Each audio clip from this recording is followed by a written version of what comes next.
எல்லாருக்கும் வாங்க நம்ம எதை பற்றி பார்க்க போகிறோம் அப்படின்னா ஒரு V3 வந்து டெலிவரி வந்துருக்கு. ஸோ அதை பற்றி தான் இந்த வீடியோவில் வந்து பார்க்க போகிறோம்.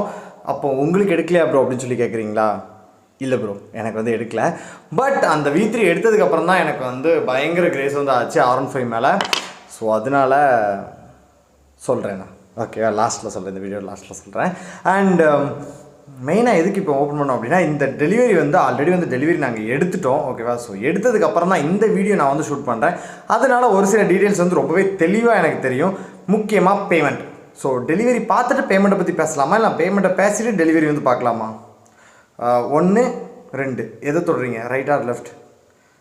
ஓகே, ரைட்டா, சரி ஓகே. ஃபஸ்ட்டு வந்து அமௌண்ட் வந்து பார்த்துடலாம். அமௌண்ட் எவ்வளோ ஆச்சு அப்படின்னா, இப்போ நாங்கள் எடுத்த டேட்டில் இருக்கிற V3யோட ப்ரைஸ் என்ன அப்படின்னா 1,91,000 இருங்க ஒரு நிமிஷம் 1,92,453 ரூபா வந்து V3யோட ப்ரைஸு. இஎம்ஐயில் தான் ப்ரோ வாங்கணும், ஏன்னா ஃபுல் பேமெண்ட் வந்து பண்ணல. ஸோ நம்ம லேட்டராக வந்து பண்ணிக்கலாம் அப்படின்னு சொல்லிட்டு வந்து ஃபுல் பேமெண்ட்டில் வந்து வாங்கலை. இப்போ 50,000 வந்து ஃபஸ்ட்டு வந்து கட்ட சொன்னாங்க.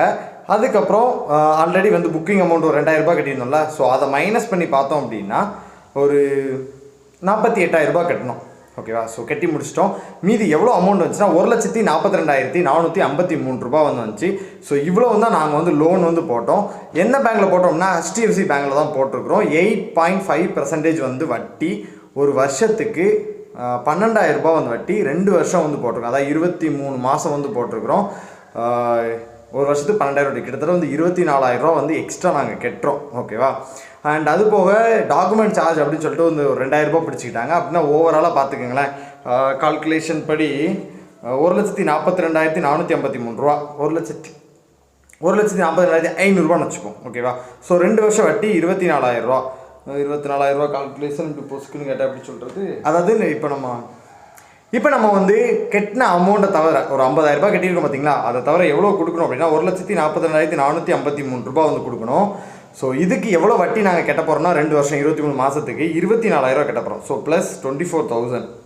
ஓகேவா, அப்போ 1,66,000 ரூபா வந்து வந்துடுது. அதாவது 66,500 ரூபா வந்து வந்துடுது. அது போக 2,000 ரூபா வந்து டாக்குமெண்ட் சார்ஜ் ப்ளஸ் 2,000. ஓகே, அப்போ டோட்டலாக 1,68,453 ரூபா வந்து வந்துடுது. நாங்கள் இன்னும் கட்ட வேண்டிய பேலன்ஸ் அமௌண்ட்டு. இதை டிவைடட் பை 23 மந்த்ஸ். ஸோ 23 மந்த்ஸுக்கு இதை நம்ம டிவைட் பண்ணோம் அப்படின்னா 7,324 ரூபா வந்து நம்ம வந்து ஒரு மாதத்துக்கு வந்து பே பண்ண வேண்டியது இருக்கும். ஸோ இஎம்ஐ அமௌண்ட் இது தான். ஸோ நீங்கள் V3 எடுக்கிறதா இருந்தால் அமௌண்ட் வந்து இப்படி தான் வரும். ஓகேங்களா, ஸோ அதுக்காக ஒரு ரெஃபரன்ஸுக்காக தான் நான் வந்து சொல்கிறேன். ஸோ நீங்கள் வந்து கால்குலேட் வந்து பண்ணிக்கோங்க. அப்போ டோட்டல் காஸ்ட் எவ்வளோ வருதுன்னு பாருங்களேன். 1,68,453 ரூபா ப்ளஸ்ஸு ஆல்ரெடி ஒரு 50,000 ரூபா கொடுத்துருக்குறோம், 50,000. ஓகே, 2,18,453 ரூபா வருது. 2,18,453 ரூபா வருது அப்படின்னா நம்ம பெசாட்டிக்கு நம்ம கையில் காசு இருந்துச்சுன்னா நம்ம அப்படியே வந்து V4 வந்து எடுத்துடலாம். ரேசிங் ப்ளூவோ அப்படின்லாம் வந்து R15 M வந்து எடுத்துடலாம். பட் நான் எவ்வளோ வந்து கன்வின்ஸ் பண்ணேன் ப்ரோ. ஓகேங்களா, V3 எடுக்க வேணாம் ப்ரோ, V4 போயிடும். கிட்டத்தட்ட வந்து கொஞ்சம் நிறைய அடிஷ்னல் அப்கிரேட்ஸ் வந்து கொடுத்துருக்குறாங்க அப்படின்னு சொல்லிட்டு எவ்வளோ சொல்லி பார்த்தேன். பட் என்ன சொல்லிட்டான்னா, எனக்கு V3 மேலே தான் லவ் இருக்குது, V4 எனக்கு அந்தளவுக்கு பிடிச்ச மாதிரி இல்லை அப்படின்னு சொல்லிட்டான். ஸோ லவ் இருக்கும்போது எது சொன்னாலும் மண்டையில் ஏறாது. அதனால நானும் வந்து ஒன்றுமே சொல்லலை. சரி ஓகே, V3 எடுத்துக்கோ அப்படின்னு சொல்லிட்டேன். இப்போ V4 எடுக்கிறதா இருந்தால் ரொம்பவே பெட்டராக இருந்திருக்கும். நிறையா ஃபியூச்சர்ஸ் இருந்திருக்கும், நிறையா அடிஷ்னல் நிறையா வந்து இருந்திருக்கும். பட் மிஸ் பண்ணிட்டான். ரைட், ஓகே, ஏன்னா அவனுக்கு அதுதான் பிடிச்சிருக்கு. ஸோ எடுத்துட்டான், ஒன்றும் பிரச்சனை கிடையாது. அவன் எடுக்கலாம், என்ன நம்ம எடுத்துருவோமா? நீங்கள் சொல்லுங்கள், எடுத்துடலாம். V4 எடுத்துடலாமா? மட்டும் தலா நீ மட்டும் சொல்லு தலா, மீதிலாம் நாங்கள் பார்த்துக்குறோம் அப்படின்னு சொல்கிறீங்களா? ஓகேவா, ஸோ நம்ம R15 V4 எடுக்கலாமா? அப்படி எடுத்தால் அதில் என்ன கலர்ஸ் வந்து எடுக்கலாம் அண்ட் என்ன வேரியண்ட் எடுக்கலாம் அப்படின்னு சொல்லிட்டு நீங்கள் வந்து கமெண்ட் பண்ணுங்கள். கண்டிப்பாக தூக்கிடலாம். ஓகேவா, தட்டி தூக்கிடுவோம். ஓகே, இப்போ நீங்கள் வந்து டெலிவரி வந்து பார்த்துட்டு போங்க. நல்லா சந்தோஷமாக இருந்தான், ஏன்னா பல்லு மட்டும் பயங்கரமாக தெரிஞ்சிச்சு. ஸோ அதை பார்த்து என்ஜாய் பண்ணுங்கள். வாங்க பார்க்கலாம்.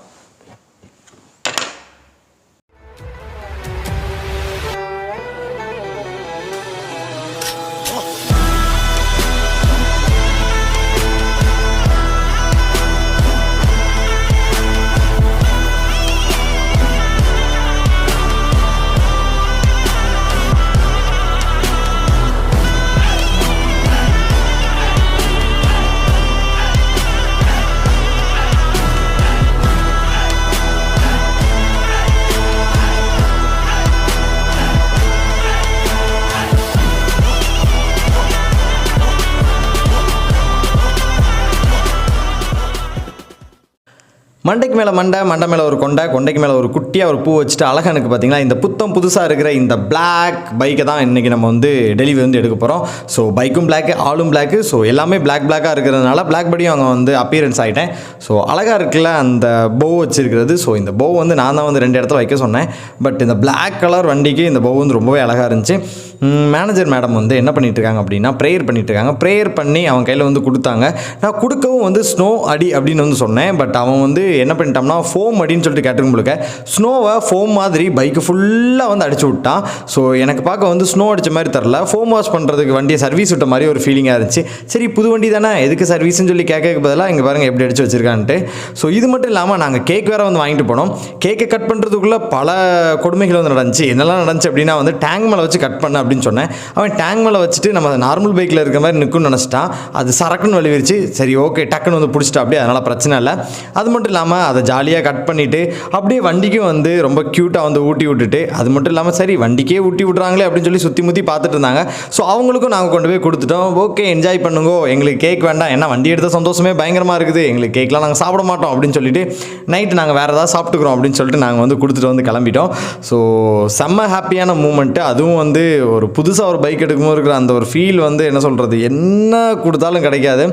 செம்ம ஹாப்பி. அவன் வந்து ஃபீல் ஆனால் நாங்களும் வந்து சேம் ஃபீலிங்ஸ்லேயே வந்து 2-3 செல்ஃபியை போட்டுட்டு நாங்கள் அப்படியே வந்து கிளம்பிட்டோம். என்னதான் நம்மளோட சந்தோஷத்துக்காக பைக் எடுத்தாலுமே நம்மளோட பெற்றோர்கள்ட்ட காமிச்சு அதை சந்தோஷப்படுற அந்த சந்தோஷம் இருக்குது பார்த்தீங்களா, அது வந்து வேறு லெவல். அது எவ்வளோ கொடுத்தாலும் வந்து கிடைக்காது. அது மட்டும் இல்லாமல் அவங்களுக்கு என்ன சந்தோஷமாக இருக்கும் அப்படின்னா நம்ம பையன் ஆசைப்பட்டதை நம்மளால் வாங்கி கொடுக்க முடியுது அப்படிங்கிற ஒரு சந்தோஷம் இருக்குது பார்த்தீங்களா, அது வந்து ஈடு இணையே கிடையாது. அவங்களோட முகத்தில் பார்த்தாலே நமக்கு வந்து தெரிஞ்சிடும். ஸோ எப்போவுமே ஒரு விஷயம் வந்து உலகத்தில் வந்து சொல்லுவாங்க, நம்ம சந்தோஷத்தை விட நம்ம கூட இருக்கவங்கள சந்தோஷப்படுத்தி பார்க்குற அந்த சந்தோஷம் தான் வந்து ரொம்ப வந்து நிலச்சிருக்கும் அப்படின்னு சொல்லிட்டு, அதில் ஃபஸ்ட்டு இருக்கிற இடத்துல இருக்கிற நம்மளோட பெற்றோர்கள் தான். அவங்க மட்டும்தான் வந்து நம்மளோட சந்தோஷத்தை முழு மனசோட அவங்களோட சந்தோஷமாக எடுத்து வந்து சந்தோஷப்படுவாங்க. இதுதான் வந்து எங்களோட தாத்தா அண்ட் பாட்டி. ஸோ இவங்களோட பையன் தான் வந்து எடுத்துருந்துச்சு. பார்த்தீங்கல்ல ஆள் மீசக்காரரு தாத்தா எப்படி கெத்தாக ஓட்டுறாரா. ஸோ எந்த பயம் கிடையாது, கெத்து பண்ணுவா. அப்படி இந்த பைக்லாம் வந்து அசால்ட் பண்ணி வந்து ஓட்டிகிட்டு வந்தாங்க. பாருங்கள் இவரை பற்றி தூம் படமே எடுக்கலாம், எப்படி தட்டி தெரிகிறோம் அப்படியா. இதோ புது பேபி நம்மகிட்ட தான் வந்து இருக்குது. ஸோ இந்த பைக்கை இப்போ நம்ம வந்து ஓட்டி பார்க்க போகிறோம். வெர்ஷன் 3 ஃப்ரெண்டு வந்து எடுத்துருக்குறா. அப்படி நல்லா இருக்குல்ல பைக்கு, கேமராவில் பார்க்க செம்ம அழகாக தெரியுது. Wow nice bike. இன்னும் ஸ்டார்ட் பண்ணிடலாமா? டிடிங். ஓகே செம்ம. இந்த மைலேஜ் கிங் இப்போ நம்ம வந்து ஓட்ட போகிறோம். ஃபுல் டேங்க் வந்து அன்றைக்கி அடிச்சது 45 கிலோமீட்டர் ஓட்டியிருக்கான். ஆனாலும் ஒரு பாயிண்ட் கூட வந்து குறைய மாட்டேங்குது. போலாமா? அம்மா போய்ட்டாருமா. ஓகே போகலாம் மாப்பிள்ள. வா வா வா இந்த புதுமை மங்காமல் இருக்கும்போது இருக்கிற அந்த ஒரு ஸ்மூத்னஸ் வந்து வாய்ப்பே கிடையாது. சரியான ஸ்மூத்தாக இருக்குது. R15 எப்படி ஆங்கிள் வைக்கனே தெரிலையா. ஓகே இந்த ஆங்கிள் ஓகேன்னு நினைக்கிறேன். ஓகேவாக இருக்கும்னு சொல்லி நம்புவோம். கிளாஸை முடிப்போம். ஓகே வண்டி R15 பற்றி சொல்லணும் அப்படின்னா வந்து மைலேஜ் கிங். அதுதான் வந்து ஃபஸ்ட்டு வந்து என்னோடய மைண்டில் வந்து வர்றது. அண்ட் செம்ம ஃபேஷனாக இருக்கும். ப்ளஸ் வந்து ஒரு ஸ்போர்ட்ஸ் பைக், அதாவது என்ட்ரி லெவல் ஸ்போர்ட்ஸ் பைக் வந்து எடுக்கணும் அப்படின்னா ஒரு பர்ஃபெக்டான பைக்கு. ஹேண்டில் பார்லேருந்து எல்லாமே வேறு லெவலில் வந்து இருக்கும். ஸோ இதுதான் இப்போ நம்ம ஓட்டி போயிட்டுருக்கோம். நல்லா இருக்குது. ஓகே 50 6th கியரில் வந்து 50யும் போகும், 6th கியரில் வந்து 130 அபோவும் போகும். இந்த பைக்கை வந்து டெலிவரி எடுத்தாச்சு. நான் எவ்வளவோ சொன்னேன் V4 எடு மக்கா நல்லாயிருக்கும் அப்படின்னு சொல்லிட்டு எவ்வளோ சொல்லி பார்த்தேன். பட் அவனோட மைண்டில் வந்து V3 தான் வந்து ட்ரீம் பைக்காக வந்து அவன் வந்து நினச்சி வச்சுருந்தான். அதனால் வந்து இந்த பைக்கை தவிர வேறு எந்த பைக்கும் எடுக்கிறதா இல்லை, V3 தான் வேணும் அப்படின்னு சொல்லிட்டு வந்து சொல்லிட்டான். அதனால் சரி ஓகே V3 எடு அப்படின்னு சொல்லிட்டேன். இப்போ V3க்கும் V4க்கும் என்ன டிஃப்ரெண்ட் அப்படின்னு சொல்லிட்டு நிறைய பேருக்கு சின்ன கன்ஃபியூஷன் இருக்கும். டிசைன் வைஸ் பெரிய டிஃப்ரென்ஸ் வந்து கொடுத்துருக்குறாங்க. அண்டு குயிக் ஷிஃப்டர் வந்து கொடுத்துருக்குறாங்க, ட்ராக்ஷன் கண்ட்ரோல் வந்து கொடுத்துருக்குறாங்க. 2 வேரியண்ட்டில் மட்டும் வந்து குயிக் ஷிஃப்டர் வந்து ஸ்டாண்டர்ட்லேயே வந்து வரும். எதெல்லாம் அப்படின்னா M வேரியண்ட்லேயும் அண்டு ப்ளூ கலர் இருக்குது பார்த்தீங்களா, அந்த வேரியண்ட்லேயும் வந்து ரேசிங் ப்ளூலேயும் வந்து இன்பில்டாகவே வந்து குயிக் ஷிஃப்டர் வந்து வந்துடும். மற்ற பைக்ஸில் நீங்கள் அதாவது மற்ற கலர்ஸில் வேணாம், பிளாக்கும் அண்ட் ரெட்டில் வந்து வேணும் அப்படின்னா நம்ம வந்து அடிஷ்னலாக வந்து அதை வந்து ஆட் பண்ணுற மாதிரி இருக்கும். ஸோ இதுதான் வந்து மேஜர் அப்டேட் வந்து விட்டுருக்குறாங்க. அண்டு பிஹெச்பி கொஞ்சம் கம்மி பண்ணியிருக்காங்க, அது ஒன்றும் பெரிய இஷ்யூ கிடையாது. அண்ட் டிஸ்பிளேயில் நிறைய சேஞ்சஸ் வந்து பண்ணியிருக்கிறாங்க, இதில் பட்டன்ஸே வந்து அதில் கிடையாது. அண்டு அந்த ஆர்பிஎம் லிமிட் லைட் இருக்குது பார்த்தீங்களா, அது வந்து கொஞ்சம் டிஃப்ரெண்ட்டாக வந்து கொடுத்துருக்காங்க, பார்க்குறதுக்கு செம்மையாக வந்து இருக்குது. ஒரு உண்மையாக ஒரு விஷயம் சொல்லட்டுமா, I just fall in love வித்தா என்னது வரும் I just fall in love in R15M. So அப்படியே என்ன சொல்கிறது, அப்படியே கிறக்கி தள்ளிருச்சு, பயங்கரமாக பிடிச்சிருக்குது, எனக்கு பயங்கரமாக பிடிச்சிருக்குது R15M. I love you. Okay, பார்க்கலாம். வேறு இந்த பைக்கை பற்றி எக்கச்சக்க ரிவ்யூஸ் வந்து போட்டிருக்கிறாங்க. V3 கார்னரிங் ஸ்டெபிலிட்டி எல்லாமே செம்மையாக இருக்கும். ஓகே, இதை பற்றி நான் நிறைய சொல்ல வேண்டிய தேவையில்லை, நான் நிறைய ரிவ்யூஸ் இருக்குது. மேபி வந்து V4 நம்ம கையில் கிடச்சிச்சு, வெர்ஷன் 4 கிடச்சிச்சு அப்படின்னா அதை நம்ம வந்து பயங்கரமாக வந்து ரிவ்யூ பண்ணோம். ஸோ டெலிவரி எடுத்த அந்த பையன் ரொம்பவே சந்தோஷமாக இருக்கிறான், அண்ட் நம்மளும் வந்து ஹாப்பியாக தான் இருக்கும். தேங்க்யூ ஸோ மச் ஃபார் வாட்சிங் and don't forget to subscribe, like and share. Thank you so much. Bye. அவ்வளோதான்பா, போயிட்டு வரேன். Bye. Love you all. Bye.